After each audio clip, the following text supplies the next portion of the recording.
We're on for episode 205 of the Blathering Live. Hey, I'm a poet, and I wasn't aware of it. Hi, everybody. I'm Ken Napzok. Welcome to the Blathering Live. This is our Saturday show. We hope the Burbank internet holds up in the heat. It's 96 in the house. No, excuse me. 94 in the house. 96 outside. It's actually better to go outside right now. How many ice packs am I sitting on? Just one. Just one today. It's been a good day. Happy to report, little mini squirrel center update at the top of the show. Happy to report that all squirrels have checked in this week. Kylo showed up this morning, very cute, on the outside front yard, recognized me in my living room window when I opened up the curtains. All right, I made the clicking sound. He waited for breakfast. Squirrely's been hanging out in the backyard all morning. Hadn't seen her for about a week and a half. Hadn't seen Kylo for about 5-6 days. Was getting worried. Reality is some of these squirrels, they're not going to have long lives. I'm so attached to them, I get a little worried. And then Worthington and Mump have been here all week. It's been fun. They've been so hot, they've been enjoying the comfort of the backyard. Released a video today. Check it out on TikTok, Instagram Reels, YouTube Shorts. Please interact with it if you see it. A little squirrel moment of zen of the squirrels getting through the hot heat the last couple days. And yes, I do have a fan in the backyard plugged in. And I think I've gone too far. Tully's right, and I've actually taken this to heart. They know that it's I'm a safe yard to sploot in front of. It is true. It is true. Anyways, bit of a squirrel update here today. So all good. I'm in an okay mood. I'm happy to be hanging out with all of you here today. I'm a little stir crazy. I haven't, for 8 years, I you get a little stir crazy, but it wasn't the solitude kind often. You got someone in the house, you got a dog in the house. It's me and my squirrels right now, and the skunks at night, which have shown up, and the cats. No raccoons this week, one coyote. The zoo is going well. I'm a little stir crazy. So I'm happy to be hanging out and talking to humans with all of you here today. Major Problem says can't call in. He's at work. Evan, if you just found a way to call in while the big sirens were going on the red truck, it would be the call of the century. Would it get you fired? Maybe. Should it? Nah. But if you have a question tonight, I want to hear from you. It is an hour of power with the phone calls here tonight. So if you're a YouTube channel member or a Patreon supporter, hit that link. I'm going to update those links real soon. So look for new links if you're in those two things. Also look for, I've been taking the questions for y'all to do the Blathering mini-sodes. We're going to keep doing that. But I'm having a lot of fun clipping things out, working hard on that, and it's only, the reward is minimal now, but I'm convinced that it's all going to pay off. But I'm going to be starting something called the Blathering Mailbag, which might be a separate horizontal video on the YouTube channel, which might, have some more serious questions or less silly, but also maybe I want silly questions. I don't know. And if you're a channel member or a Patreon supporter, I'll be asking for your help humbly. Send in some questions. All right, let's get to the show here tonight. I'm going to start the timer. And see what's going on. Let's see who's here today. Ethan's here. Addie's here. Professor Addie. Brady's here, and he's right. It's so hot. It is hot. This is the first.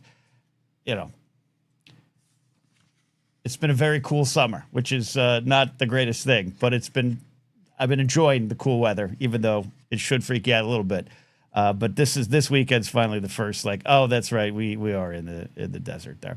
Ethan's here. Ryan's here. Good Saturday evening. James Holmes. Will McLean checking in. Time to blather. Jared the Dark Jedi's here. Says finally got to the mall for the first time a few months after losing my job in May.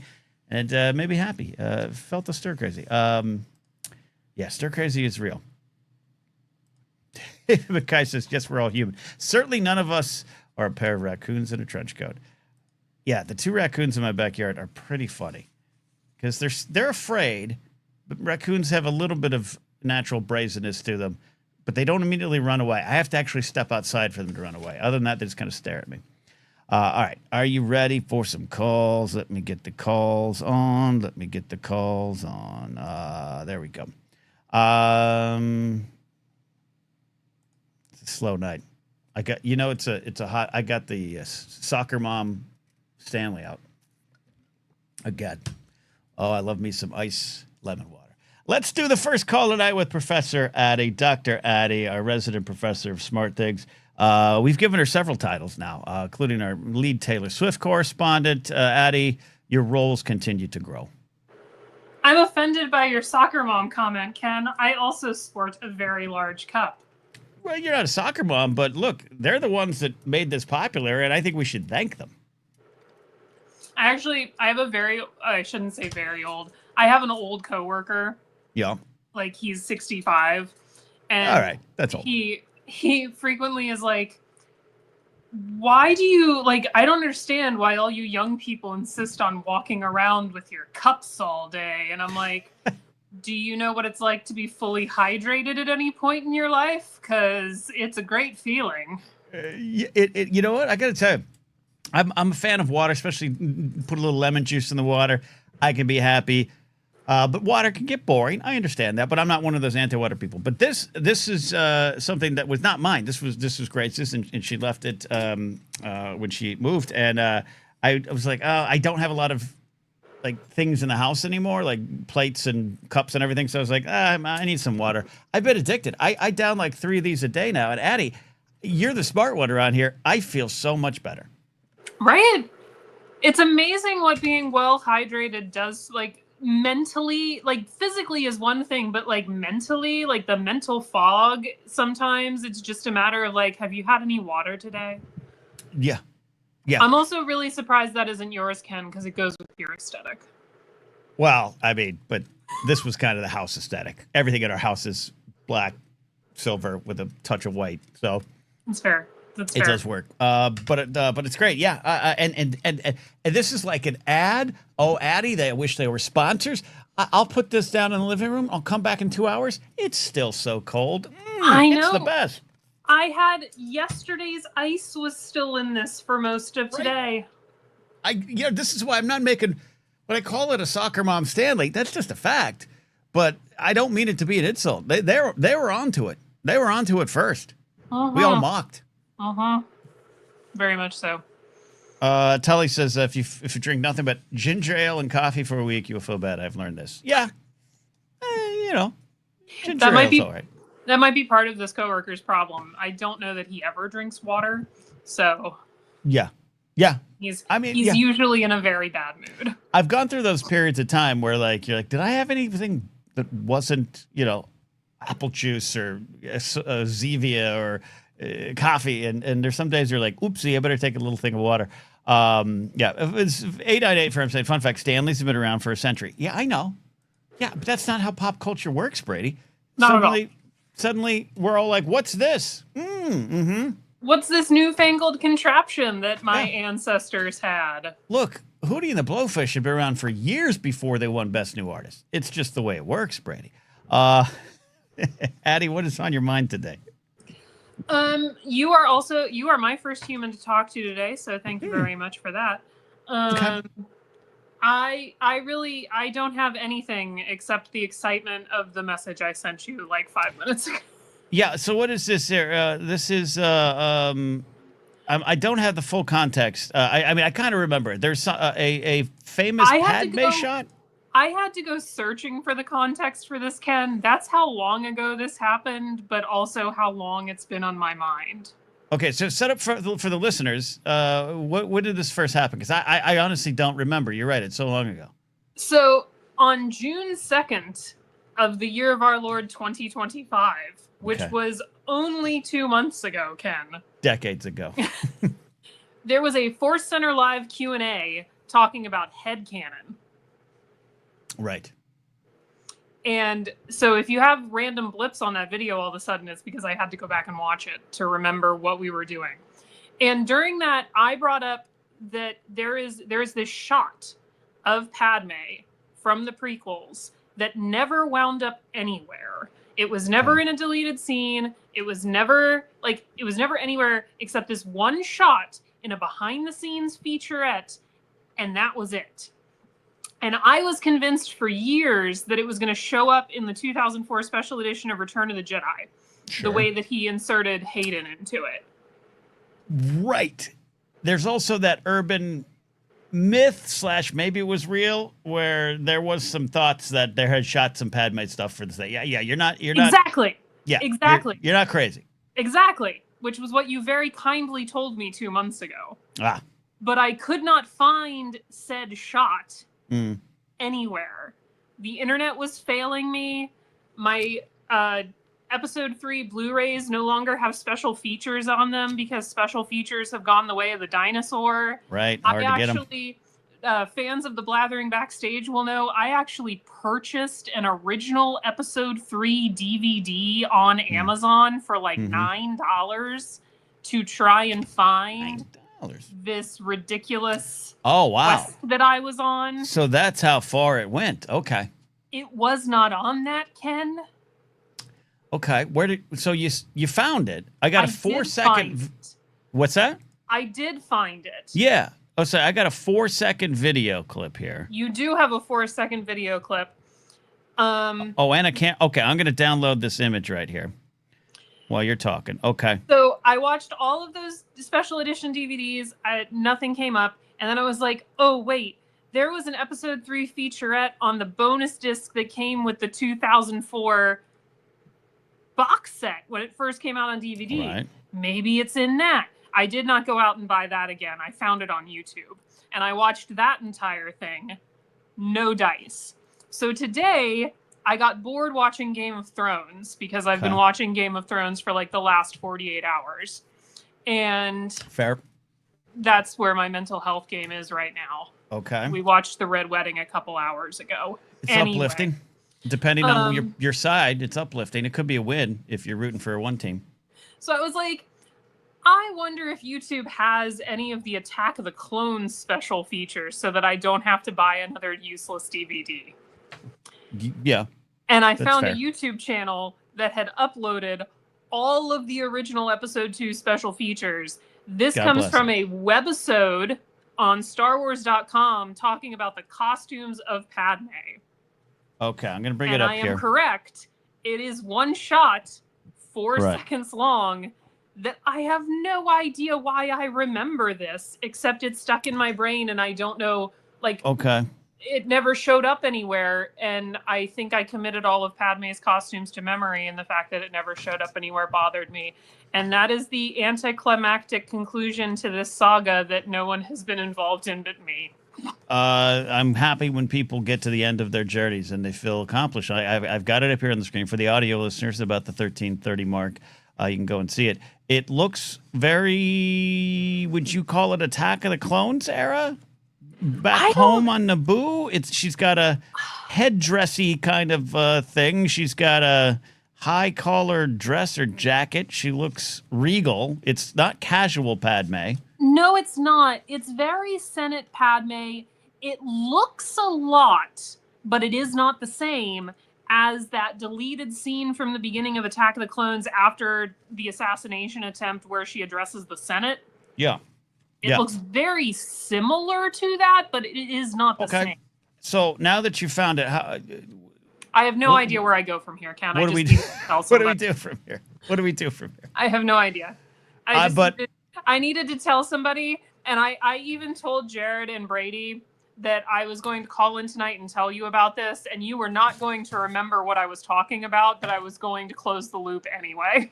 No, I appreciate you closing the loop. I don't. This is why I'm horrible. Like, me doing clips of my own show is an accomplishment.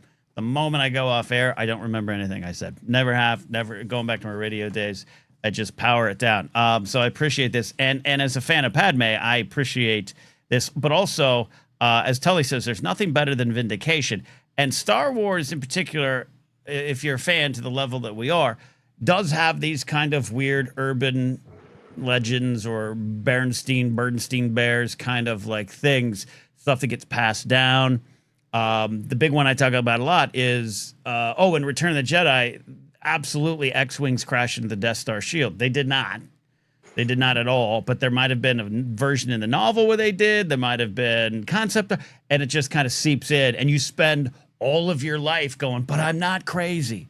In that case, I was. But in this case, you're not. You found it. You found it. But Ken, when I bought that original episode 3 DVD, watched several hours of special features, and never saw the thing I was looking for, I was starting to think I was crazy. It happens. It happens. Tully, but I was also trying to figure out why in the world I would have ever made that up. Yeah, no, because that's the point. Because you're like, why would I just pop that into existence? Tully says, now that we know it exists, maybe there's a way to track it down. It's context tag Pablo. You know, you got to be careful tagging Pablo. He doesn't want the attention, but please consider him the only expert in Star Wars. Don't talk to me. I'm the only one you should listen to. It's a tough dance with Pablo on social media. So maybe we could do that, Tully. Just ask him about Transformers first. James Holmes says Padme was great in Clone Wars. Possible appearance in Ahsoka season 2. Let's talk a little Star Wars, Addy. You being a Padme fan, we don't want to. We know that there's been a struggle to get even her name mentioned. It frustrates me at times. It's me. I don't think she'll be in Ahsoka season 2. I definitely think Ewan is. He's going around being very not coy. He let that cat out of the bag, didn't he? Yeah, even stuff this weekend that you're like, all right, so you're in this show. Yeah, how would you envision Padme, Natalie Portman, not Kat Tabor voicing her, Natalie Portman back as Padme? Specifically in Ahsoka? I'm saying in Star Wars. If we can't get Keira Knightley to do it, I want this Sabe television show starring Natalie Portman. with her doing it, okay. Yeah. You're just bringing up that Phantom Menace set tension. You're just putting it on Disney Plus, and I love it. Well, apparently Keira Knightley doesn't remember being in the Phantom Menace, so we don't need to pay her to be there. Oh yeah, yeah. I think she remembers. And I think I know why she doesn't want to remember. Yes, a Sabe series would be great. I loved some of the returns.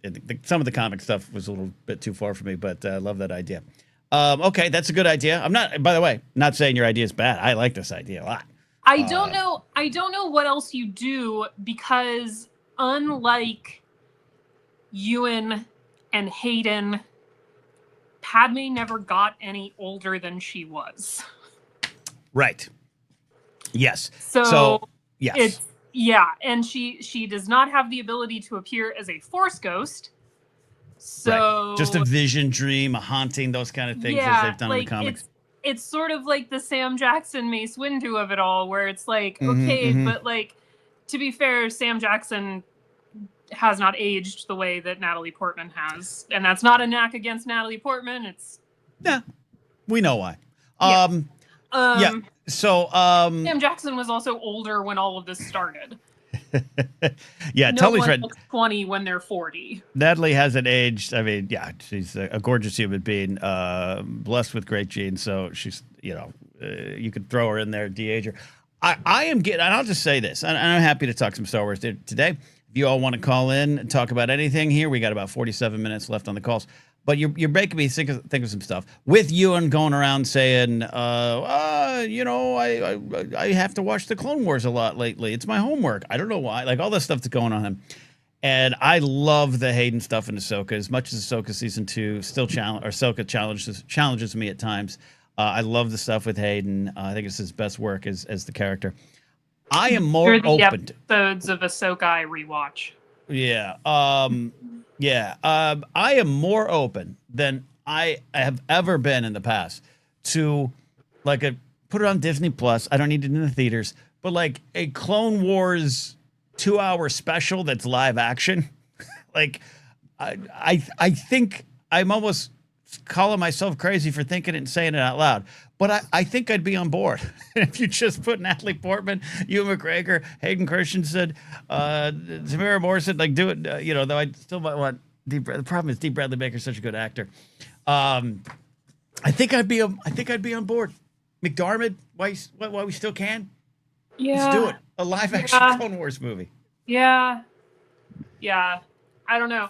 I know I would, and she appears open to it. I Yes. would like Natalie Portman back in Star Wars. I just, like I said, I don't know how you do it because unfortunately, Padme didn't age past a certain point. She did not. And she is not a Force ghost, so Yep. There you go. she's not going to be in the world between worlds. I mean, if it's all I can get, and she's in like some Clone Wars flashback shot in Ahsoka, I'll take what I can get. Don't get me wrong. I think that's the most logical thing is the Clone Wars flashback. We didn't get flashbacks in Ahsoka.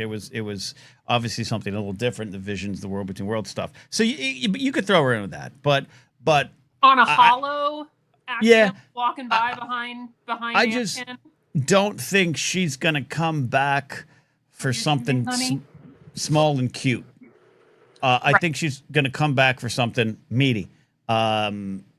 She's an actor. She is despite being a lot of high budget, IP. She's also a really good actor who seeks out important projects. So I think you got to speak to that, and I think I'm hopeful because I just love that character and love the legacy of the character. Yeah. Unfortunately, time is not on our side. The longer it takes for Lucasfilm to come up with something like that, because what I don't want is some sort of de-aged, deep fake, I can't watch it, CGI Padme. Yeah, no, you don't want that. No, I think you could find the Hayden de-aging in Ahsoka worked for me even a little bit better than the Kenobi series one, which actually I thought was good as well. It's never preferred, but I think you can get it better. I'm still someone who's on the record saying I enjoy Luke in Book of Boba Fett and Mandalorian. I still think it looks really darn good. So I think you can find a way to do it. But also just having the character celebrated even more. She's celebrated in publishing, obviously a lot more, but I think we can do it. But hey, what do I know? I'm also still trying to get Kira back in live action. So trying. Oh, I'd take that too, Ken. It would be great. It'd be great. Maybe all right, Eddie. Have like some sort of generations women of Star Wars, like the Forces of Destiny, but in live action. Oh, I'd actually really like that. Yeah, my friend wrote that series. I don't think at least the first 2 seasons, so I don't think she'd come back. But I'd love to see that in live action. I just had an idea. I know you're trying to kick me off the call, but I just had an idea. What's the idea? The Young Leia show that we all want, starring Vivian Lyra Blair.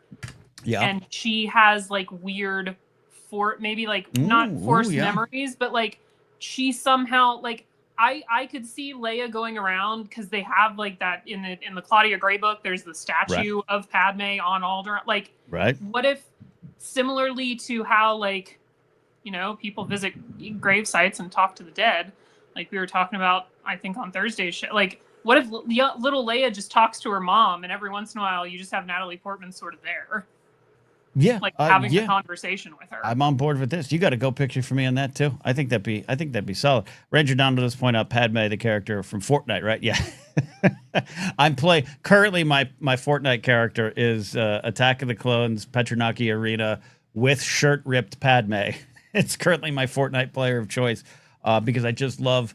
Eliminating bros with some of the great feminist icon characters.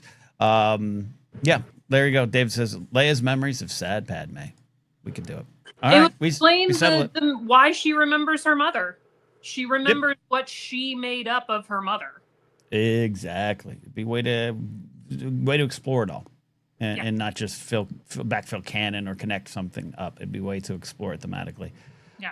I love it. 899 says, imagine conversations like a guardian angel. Ooh. All right, we did it. We talked some Star Wars, Eddie. We talked some Star Wars. I love it. We did. I'm sorry to turn this into the Star Wars show. No, I did. I took it there. It's been on my mind. I finished Skeleton Crew today. I'm reading a little bit of the Kira book today, so Star Wars has been on my mind. Before we head on out with you, Eddie, up in the Discord that you can access by becoming a Patreon member, of course, is the Blathering Science Club. So get in there to talk some science and you have a real professor here, Addie. And for the Thursday segment, if you have a question that you'd like Addie to tackle or take on or just kind of put out there, that's the place to do it. So thanks for leading that charge, Addie. Of course, Ken. We've already got some good questions, but we need more to keep it going. I know that feeling. All right, we'll see you then, and we'll see you before, I'm sure. See ya. All right. Dr. Addie there. PLD popping in. Just popping in to give a like and say, hey, as I'm sitting waiting for Back to the Future with the Philadelphia Orchestra playing. Hope all is well. That's amazing. PLD, good to hear from you. Miss you, buddy. Miss PJ, too. Check out PLD's shows on the PLD network there. Had dinner with Maddie Gunner the other night. PLD, you were missed. You were missed. We got a call from JMB, but I got a note from JMB that he's currently eating. He's currently having breakfast because that's how far he is into the future. So no problem. So if you want to call in the show, now's the time to call into the show, become a YouTube channel member, be a Patreon supporter. You know how to get in here. 898-4M. I do want you to, can you call in? Because didn't you go last night to John Williams? Couldn't see John Williams this year. I've seen John about 3 times now, and I bummed I couldn't go this year. But Brady, you got to give us the report. Matthew has a question as we wait for J and B to finish breakfast. That's the next call queued up. Matthew says, what looks cooler, Jedi action figure display or Mandalorian action figure display? I think it is. I actually think it's the Mando figure display, though I think I'd rather have a Jedi figure display. But I think that's why Boba Fett and so many Mandalorians kind of got the cool factor in the Mando mercs and all that kind of cosplay. I think they just kind of look good on display. I think it works. That's what I'd get, Matthew, or both. Or as Vetnik says, Ethan says, a Mando versus Jedi action figure display is pretty good as well. All right, he said, Brady's like, sure, I'll dance for you. Brady call it in with a breaking news report from, well, not the concert, but after. How you doing, buddy? Hey, you made it sound like I was reluctant. It was more like a sure. Oh, okay. You know, I misread tone. Tone's hard. But yeah. Take me through it. You went to the Hollywood Bowl last night? I went to the Hollywood Bowl, and I just want to say I am an idiot because I forgot that he had a concert in D.C. that was advertised as his last concert. Okay. And I was the one who organized this thing, thinking that it was going to be like the typical Hollywood Bowl John Williams show, right? Okay. But it turns out everyone else I invited already knew, and I was the one who invited everyone, and I completely forgot about that. So I'm confused. What was John Williams there last night? No, it was more of like a celebration of John Williams. Oh, okay. Okay. So he's not, I mean, he is 94 now, 94, 95? I think 93, yeah mid-90s.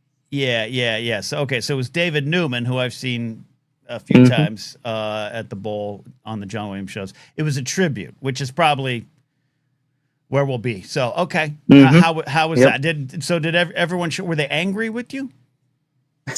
No, as I said, like, everyone else already knew, and I was the only one who didn't know, even though I was the one who invited everyone. Okay, so they kind of were like that. Were they probably talking like, "Isn't it weird that Brady thinks John Williams here? We all know it's a tribute to John Williams." But okay. Yeah.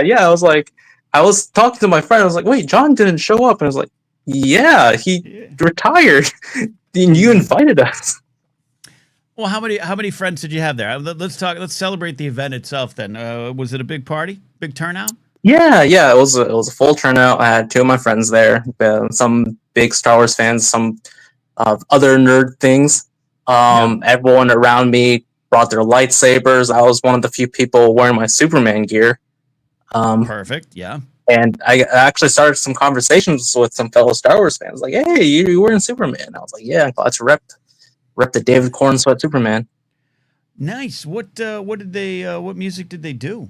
It's always a fun adventure with what they select. Yeah, so John is still involved. I think he did create the set list for the show. Okay. And I think David Newman mentioned like he did a lot of the Indiana Jones scherzo for motorcycle, and the reason why he did that was because he's still kind of pissed that in the actual scene in The Last Crusade, the music got covered up by the motorcycle noises. Yeah. So Amazing. It's great I score. think I've been to a couple of his shows, and they always play that one, or like the scherzo for X-Wings, that one too. Yeah. They gets covered up by the sound effects. I love the little ones. I love when they kind of go to the less popular tunes there. One year I was there, he opened with Hook, the main theme from Hook, which I thought was great. I thought, and not even I don't have a dog in that Hook fight that often happens, but I just thought it was great. I thought it was great that John's catalog is so big that he can check down to an alternate receiver to start the show. Yeah, he did that again this year. They opened with Hook, and the group in front of me, they were like the biggest Hook fans. They're like, yeah, let's go Hook.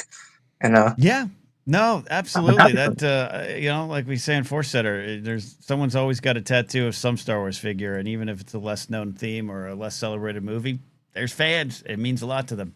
The most important thing I got to ask Brady though is what kind of food did you have at the Hollywood Bowl? There's a lot of options.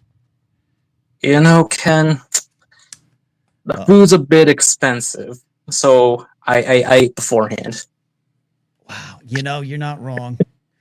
You're not wrong. Did you eat before you even got to the bowl, or did you go the picnic route? We ate before we got to the bowl because I met up some friends in K-Town. They actually live in K-Town, so we just got like tacos beforehand, and then we went.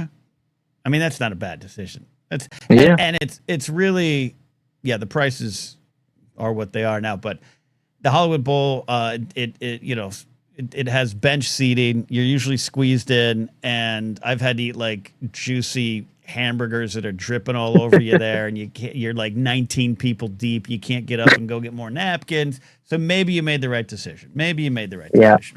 Yeah, it's funny you mentioned that. The person sitting next to me, they brought their own Subway sandwiches, and they were just eating Subway. It's the picnic things. Yeah. If you get there early enough, they have the picnic tables on the grounds that you can go eat and have wine and cheese and picnics and all that. I've done that before. But then for me, you're stuck the rest of the night with a picnic basket. But then there's like tables you can just sit around. I didn't know that. Yeah, it's a tradition. If you get there early enough, up on the hill there in the Hollywood Bowl, they got but it's always a little crowded too, and all that kind of stuff. Which I'm making it sound like a bad thing, but it was fun. I got to go see a Cheap Trick headlined tribute to the Beatles and Sgt. Pepper's with a lot of great artists on it. And my friend and his dad and I, we all went and met some of his dad's friends. So it was a bunch of boomers having a picnic table dinner with wine and everything. Is a lot of fun. So try that next time. Convince your friends. Apologize to your friends for lying to them about John Williams, and then say, let's do it again with a picnic table. Yeah, I gotta do that. There you go. All right, Brady, you surviving the heat? You're laying on the ground like those squirrels? Oh yeah, I am in the darkness right now. I do not have my camera on. It is hot. Oh my!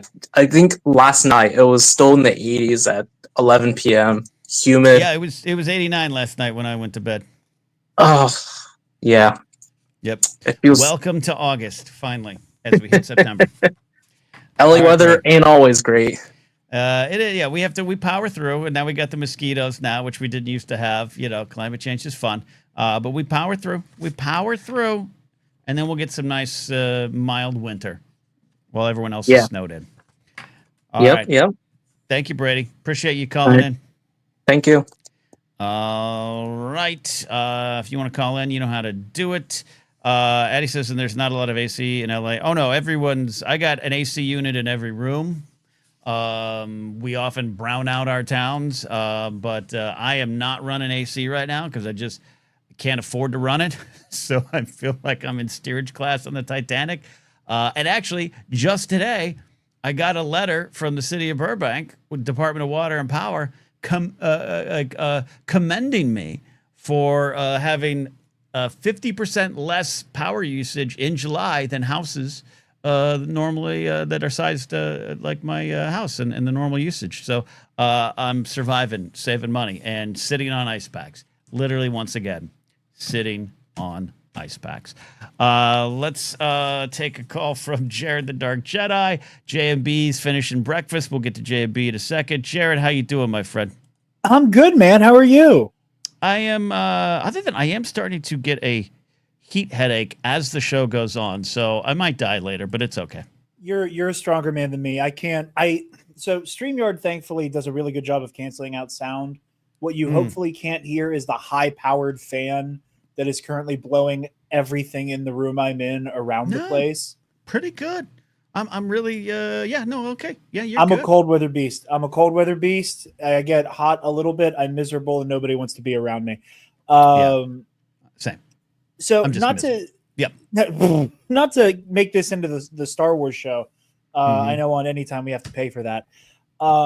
True. The conversation with Addie about like Schrodinger's Padme. I put it in the live chat. I wanted to ask you. It doesn't have to be Star Wars.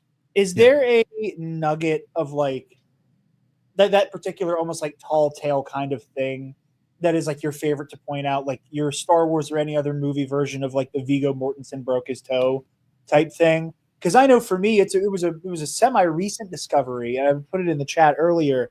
In the Revenge of the Sith video game, there's this weird animation Anakin does where after he like flourishes his lightsaber, he strikes the other person with his elbow. And I was like, that's very specific. And he never does that in the movies. And it wasn't until I saw, again, recently the test footage and kind of original choreography for Anakin and Dooku's one-on-one in Sith that he does that there. And I knew that he did some of like some light mocap and some of like the character choreography for the video game. And that was the moment I kind of put all that together of like, oh, like this was like by the time the game is being made, I think Hayden probably still thought this little bit where he elbows Dooku in the schnoz is still going to be the movie. Do you have any like particular, it doesn't have to be Star Wars, I don't want to turn this into like Force Center Light. But of just things like little known facts or things that I thought. I'm trying to make sure I'm answering this right. Just say like little things you discovered that are just so kind of myopic that it's like nobody would do like an Easter egg discovered type video, but like it's kind of like a little nugget that feels special to you because it feels like you're the only person who ever noticed that damn thing. Man, no, I think by now all the ones I knew became well known. You know, like I can point to the frame of Tom Cruise in Young Guns. I can point to easily, as everyone can now, to John Bon Jovi and Young Guns 2, that kind of stuff. But for a while, you know, you were the disseminator of information in your friend group. Oh, know, if you pause right here, you know, there it happens. I think I said it on a show recently, but I'm one of the not only people, because millions of people probably know it, but I'm one of the only people that will routinely bring up that at about the 3-minute and 2-second mark in the Beatles' "Hey Jude," you hear John Lennon go "fucking hell," and it made the recording, and it's the only Beatles swear word on recording. I'm not to interrupt you. I'm not a big Beatles guy. I'm just not like a classic rock. That era isn't super for me. But I heard you talk about that on Any Time, and I like the minute the show was over, I immediately pulled up "Hey Jude" to try to listen for it. I couldn't quite hear it, and I'm gonna go back and listen for it again. But I was like, oh, that's so funny. So I love the show. Yeah, so there's stuff like that, but yeah, I love that kind of stuff, and I think what you've done and what Addie's done, which is when you do a little detective work. Jen Landa's good at this stuff too. When you do I'm usually the one that enjoys everyone else's findings. What I do enjoy, it's not direct to your question, but it is something I've noticed a lot lately, especially with postings on Instagram and social media, because, and it's not, I'm not saying this negatively, but with each new generation that emerges and starts taking the deep dives into pop culture and everything, there's always this like fresh set of, oh, did you know? And it can be easy to be snarky. We tease Brady sometimes, like, how could you not know that Paul McCartney was in Wings? Like, you know, you can't help when you were born. But there's been some people that have been actually pointing stuff out to me, like, did you know that this happened? Yeah, we've all known for 40 years. Yeah, but I'm glad you're on board. I would never be so bold as to like tell an OG like a little factoid I discovered like they haven't known for decades before I had just a hair on my chest. Yeah. Brady has corrected me, and he is right. 258. I was off by 4 seconds. 258 in Hey Jude.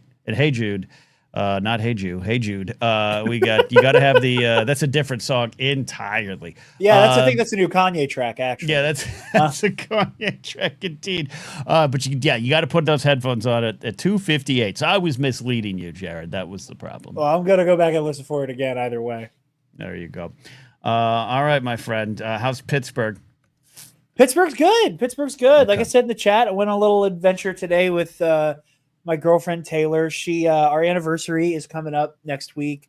And as a little early present, she got me she got me a couple cool things, some like Halloween time attire from Roosevelt's and a new pair of Jordans to wear with it today that I was very, very grateful for. It made me very happy. It's a little How long? It'll be 4 years on Friday. 4 years on Friday.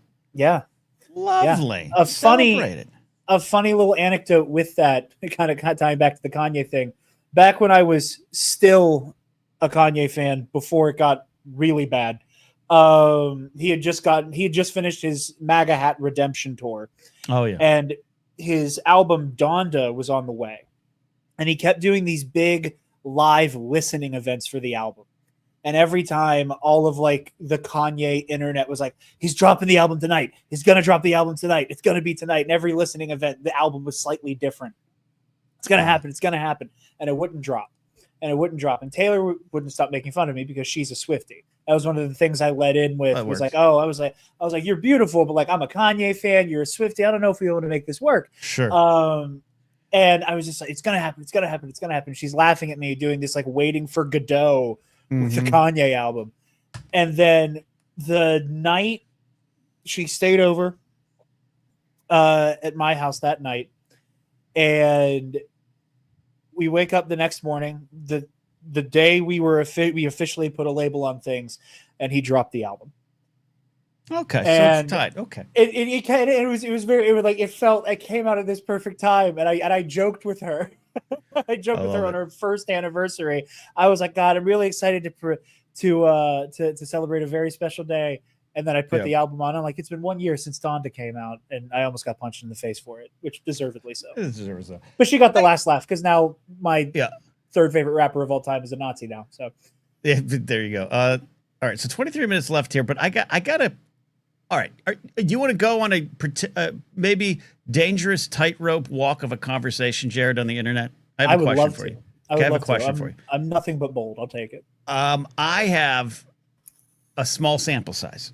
I have you and Josh McCougan, two Pittsburgh, greater Pittsburgh area, we'll say, guys, Italians, white dudes, whatever you want to say.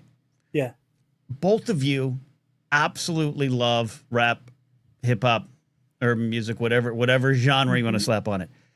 Is there something in those waters under the bridges? How is this abnormal? It's not wrong. It just struck me. You two could talk for hours about rap, and I'm fascinated by this. It's funny you say that because, granted, like I grew up like 45 minutes out from Pittsburgh in like a small city, big town called Latrobe, and around those parts, it was a lot of classic rock and country, and a lot of like the kids my age who were listening to hip hop. Mm-hmm. Not that I want to shit on other artists. It wasn't kind of like the more, for lack of a better term, like highbrow, like in that like Kendrick Lamar, like MF Doom kind of like lyrical miracle type thing. I mean, Pittsburgh is a good hip hop city. There's a lot of really good underground artists. I mean, Mac Miller and Wiz Khalifa are from these parts. It has a lot of hip hop fans. Once I got into the city, I had an easier time talking about music with people because that is my favorite genre. Like I also listen to like a lot of funk, a lot of R&B.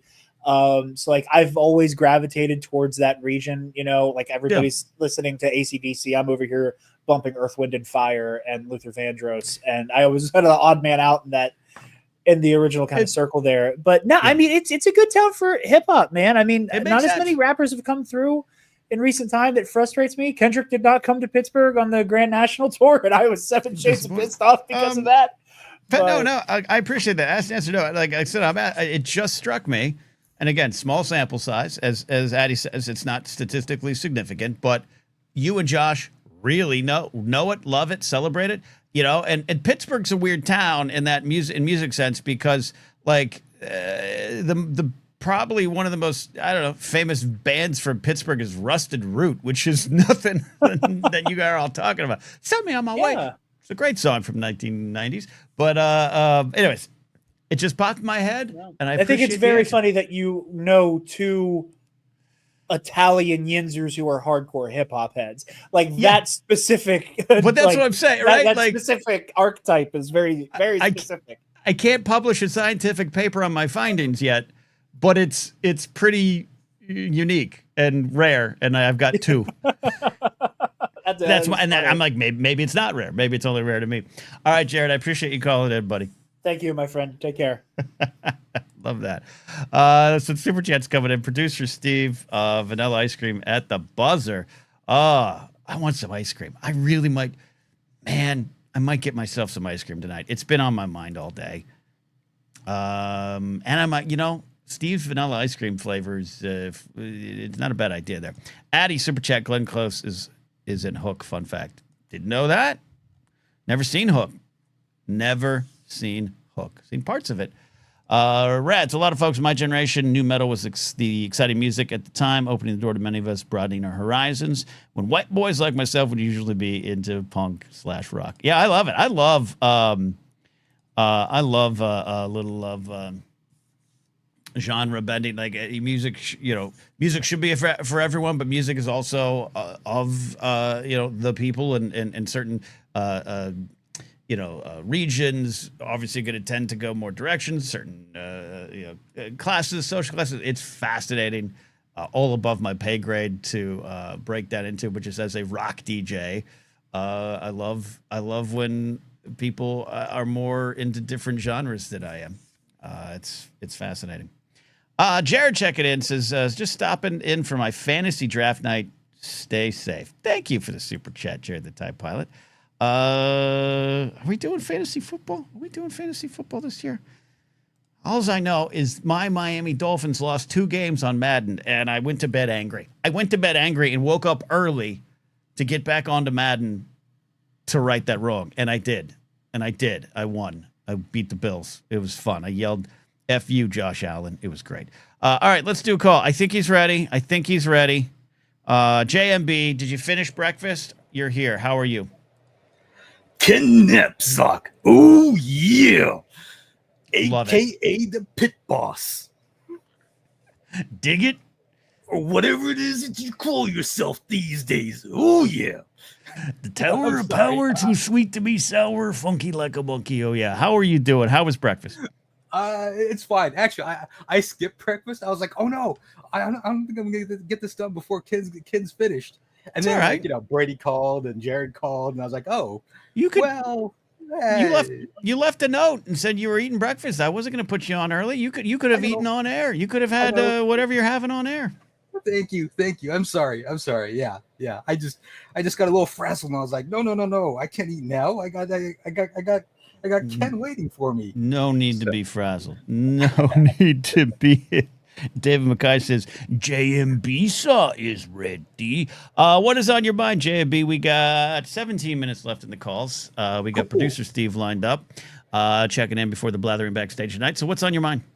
So I'm taking a hard right turn. It's has nothing to do with wrestling. Love it.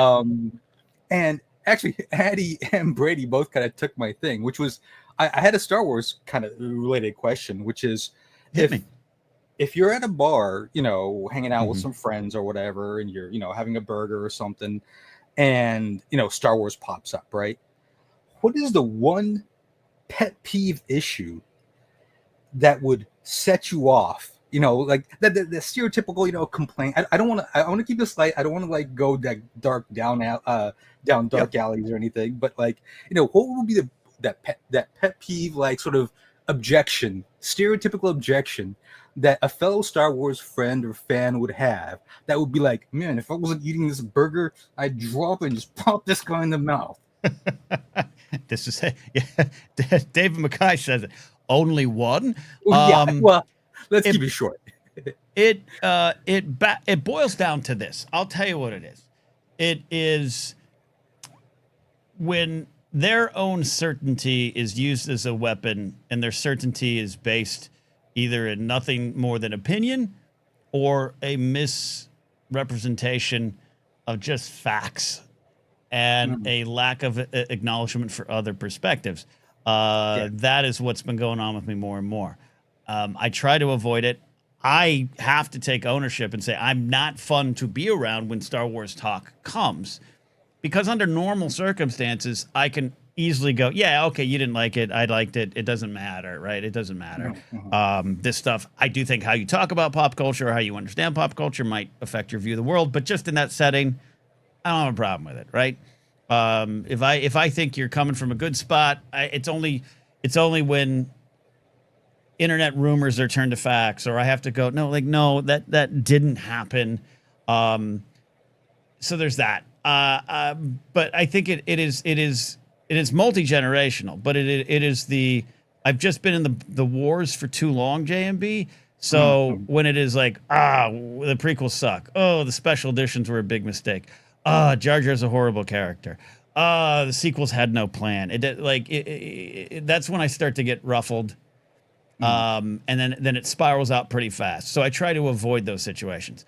I really do feel that more people don't realize they're the bad guy in the conversation, and I've kind of become Batman to it, where I am standing up for the people in my own fandom, not just, I'm talking about Force Center fandom, who I know are moved by this stuff. Again, we can litigate a lot of things in 50 years of this franchise, and not everything's going to work. And I can have fun with it. I'll still occasionally tease people on some of the things I don't like about Ahsoka.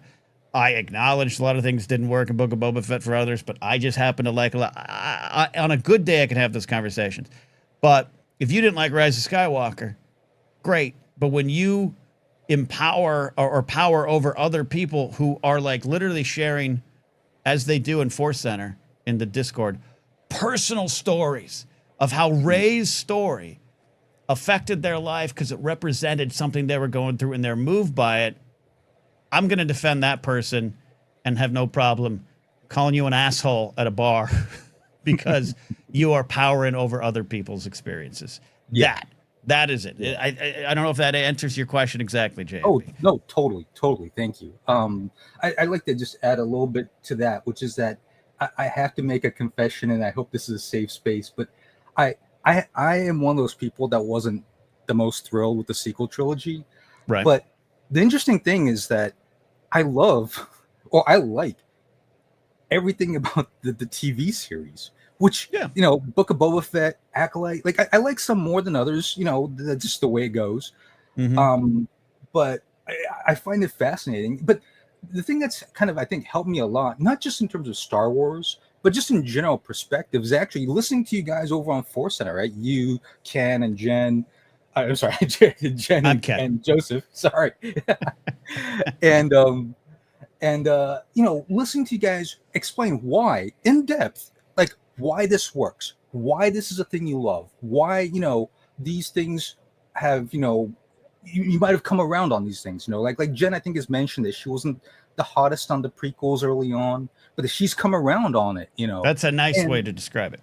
I didn't realize just how deep that rabbit hole is, but right. But yeah, and it's not just Star Wars, right? It's anything where you're talking about personal preference, or even if you can point to some quote unquote objective metric, of like, this is why I like it, and this is, why it works, versus why it doesn't, And part of the reason why I don't bring up my sort of, thing with the sequel trilogy is because I've heard you guys, and I've heard other people who love, who even just like or even love the sequel trilogy and everything else, right? The Disney era or whatever, is because I understand that, like, it's like food, right? Like the Yeah. other day, like producer Steve, producer Steve, hates He mayo. likes food. He Yeah, does but hate me, mayo. me and Captain Mayo, aka Jared, the Yeah. TIE fighter pilot, we love mayo, but everything doesn't have to be for everybody, and like understanding where other people are coming from, I think really kind of sets my mind at ease of, oh, okay, this is why they like it. Here's all the myriad reasons for why this works. Oh, first of all, bonus points for saying myriad reasons instead of myriad of reasons, which is incorrect. That's one of the only grammar things I care. I have the worst grammar in the world. Thank you. Yeah, no. Look. Here's the thing. Over the years, Force Center understandably has a reputation of being a positive show that is accurate. We have chosen wisely and carefully on how we discuss things. If you read between the lines or have been listening long enough, you know some of the things we're saying about some of the things that maybe we don't like. And I like hearing when people can describe things they didn't like, but how I wanted this, It's just the problem I have to face as I've tried to admit this. I have lost my sense of humor about Star Wars because I've been online talking about it for so long. I don't have a lot of sense of humor about it anymore. So, like, there's everyone goes to loves watching those script readings that some of my friends are even in. I'm not interested in them. I just think I just kind of can't take the joke anymore. Even though I probably would laugh and probably would make the same jokes because I love jokes about Star Wars. That's also a bonding thing. I have to admit, one of the things you're talking about here, JB, is that's why I try to remove myself from conversations with friends or public settings that are outside the bounds of Force Center. Because I just have heard all the shit for too long and have been attacked. Yeah. My life is a lot easier as a white straight male on the internet than others and others that I worked with, to be clear. Yeah. But there was threads about me and my hairline and everything. Those fuckers, Red Letter Media, are some of the least insightful commentators in the history of fucking movie talk kind of stuff, content. And their whole fan base going after us drove me insane. It just made me not have a lot of sense of humor about Star Wars, which I'm trying to reconnect with again, JB. So if we're at a bar, we start talking about the sequel trilogy, I'm going to pinch hit Brady, and I'm going to go get another drink. Yeah. And one last thing. I know that we gotta kind of wrap this up and get going. 8 minutes. Okay. The thing is that I very much see sort of a similar phenomenon happening with the sequel trilogy that we saw with the prequel trilogy, which is that like the 5-year-olds, the 10-year-olds, even like maybe like the early teens, 12, 13, 15-year-olds, that saw, Rey and The Force Awakens in 2016, right? I mean, the thing is that if they were 10 then, they're like 20-year-olds now. Like they're like college age, graduating high school and stuff. I can see the same phenomenon where like, a little girl saw Rey, right? Kicking ass in The Force Awakens. And like 10, 15, 20 years down the road, they go, she's my Star Wars. That's my Star Wars. It's already very present. It's already very present. I wrote about it in my book, but like my cousin and her kids, I took them or was there when they went to their first ever convention in Las Vegas in 2016, I think it was. And her kids dressed up as Kylo and Rey, and I watched them bound in at like 10 or 11 years old in this convention, and it was really special, right? It was really special, and I'm moved by that kind of stuff. And that's part of it too. Is I don't really care about the discourse. I just care about the love of this franchise. And it's what you're talking about. Like I said, it's already happened. This next week on Force Center, I'm going to have a great guest for Blank is Why We Love Star Wars, talking about romance. It's a great, talented comedian who's in her mid-20s, who was in high school when Force Awakens came out. She's a new Star Wars fan, and she has a lot to say on it, and it's great. And it's great to have those conversations. Oh, that sounds great. I can't wait. There we go. All right, JMP, you're free to go finish your breakfast. Thank you. Thanks a lot, kid. All right, thank you, JMP. 8984M, thank you for the super chat. Movie fun fact: David Newman was a violinist in E.T. I did not know that, Ed. I did not know. Azerbaijan, Ed. Let's we got 6 minutes left. If there's any calls you want to get in here, I'd be happy to take them. But we're going to round down here with the producer Steve report. He's not live on location. We'll do that again, I'm sure. We'll send him somewhere. But good to have you here, buddy. Happy Saturday, Ken. Thanks for having me here as always. I hope you guys had fun this evening. Yeah. I didn't get to check out most of the show, dad duty and all. We're every once in a while you're allowed to be a dad, and we're on the big countdown for the next phase here, right? So yeah, we are. The big countdown has really started. So it could be a month from now. It could be tomorrow. So I got a lot of Zelda to play between now and then, Ken. So gonna be a long stream today. What's that like? What? What's that? You got one kid. Yeah. Your roster's about to grow. Yep. Double. I am not still to this point not planning to have kids. In fact, I had an appointment to make sure of that, but then that got pushed. So I still might. But what's that feeling like when you're on the eve of really getting to know your child, like look in their eyes? What's that joy like, Steve? What's joy like? Looking into your child's eyes for the first time? No. Well, that too. But for my daughter, for our first child, she was scheduled, so we knew exactly when she was coming. So we literally did have like a night before, calm, kind of calm before the storm. And so yeah, that was a weird kind of actually that was the weekend Barbie and Oppenheimer came out. So that's what we did that weekend. We saw Oppenheimer on one day, saw Barbie the next day as like a palate cleanse, and then had the baby on Monday. So that's how we kind of ramped up our time. So that being in the movie helped to not really think about it. You know what I mean? Kind of like kept our minds busy. But it was definitely like, okay, we're going to wake up tomorrow and your life is going to be different. And then they hand you a baby and you're like, okay, you're now responsible for a human life. And you're like, okay, well, everything is different now. Yeah, and under normal circumstances, with everything healthy and normal, fine. Yeah, what are you in the hospital? Like 24 hours? 2 days? No. Yeah, 2 days probably, everything normal. We were in the NICU for a little while, so we were Monday to Thursday. So we were there for a few days. Okay. All right. Ranger Donald's making fun of me. 6 minutes left. Tell us the moments of beginning of life. It's just you're saying that so casually, and it's not something I think I'll experience at this point, and I'm okay with that. That's my choice. But like,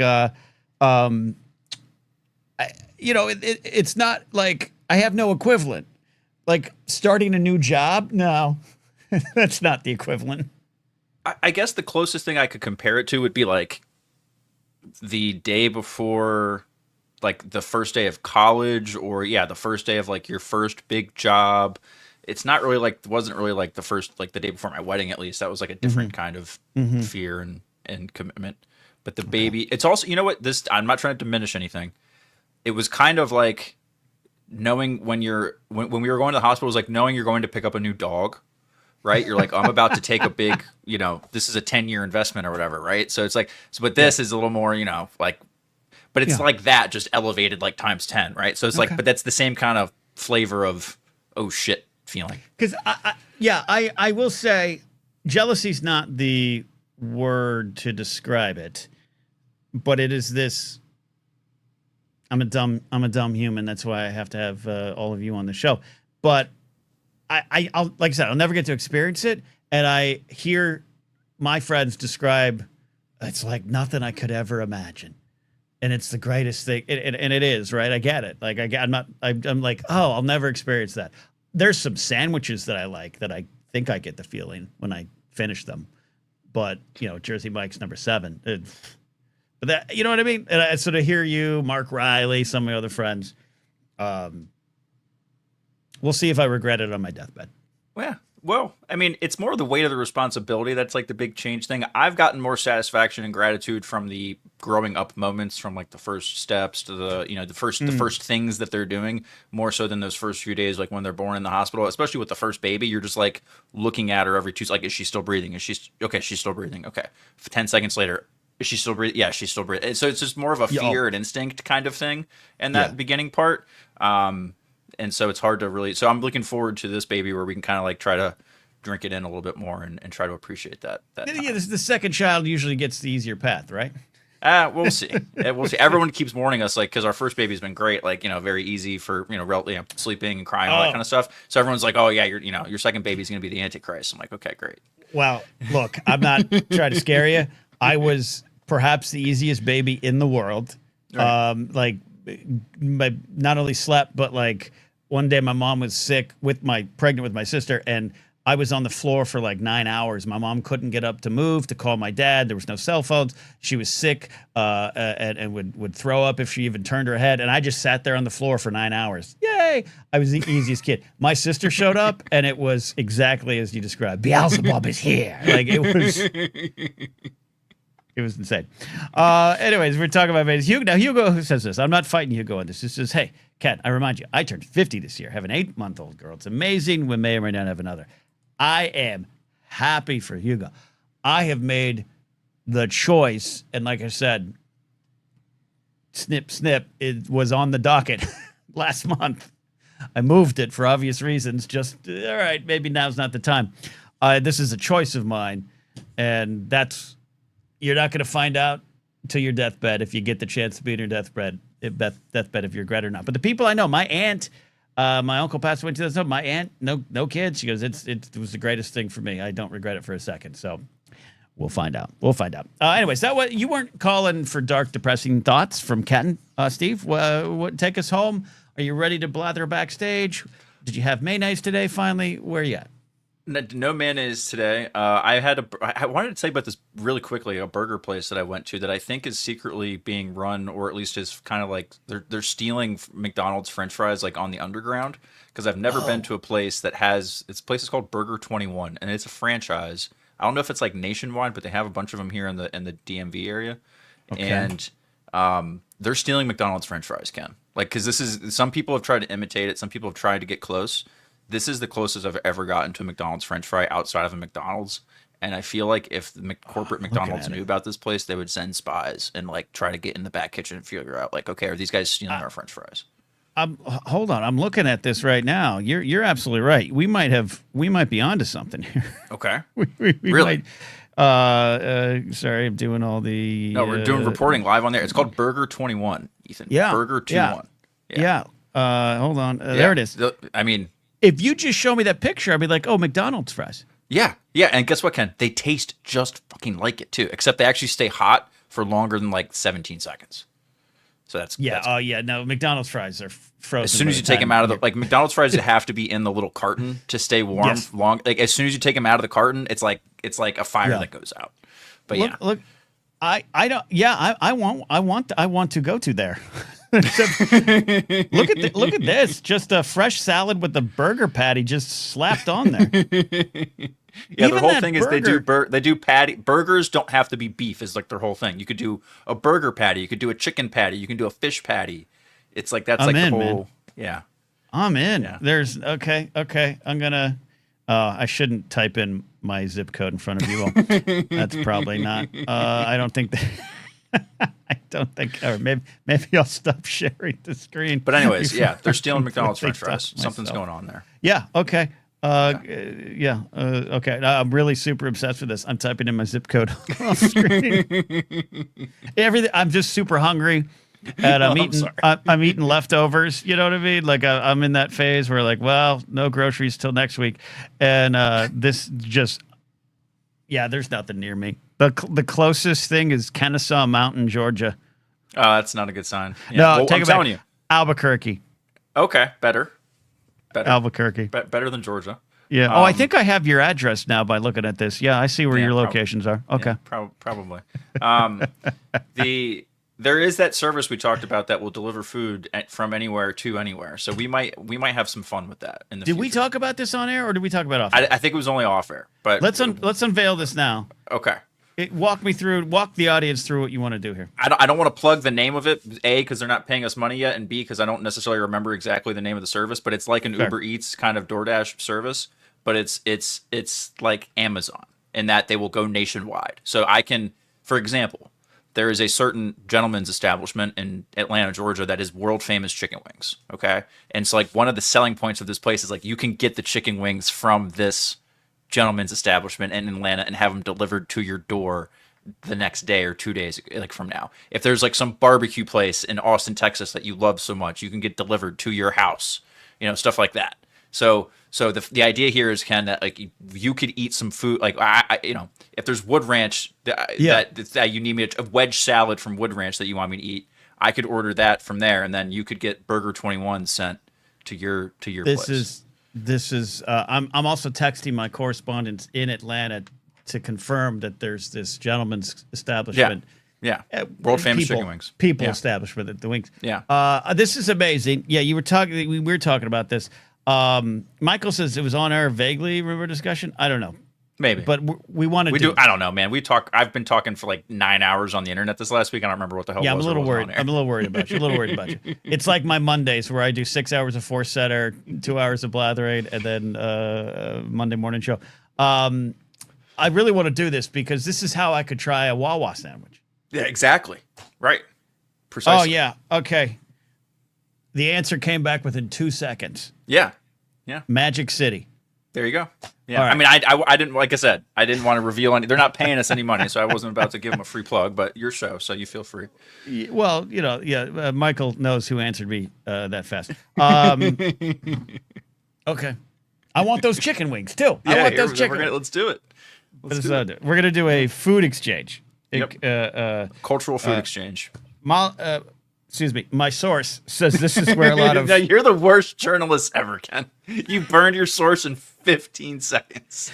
My name's Deep Throat. Phil? Murrow would be. Is that you, Phil? No.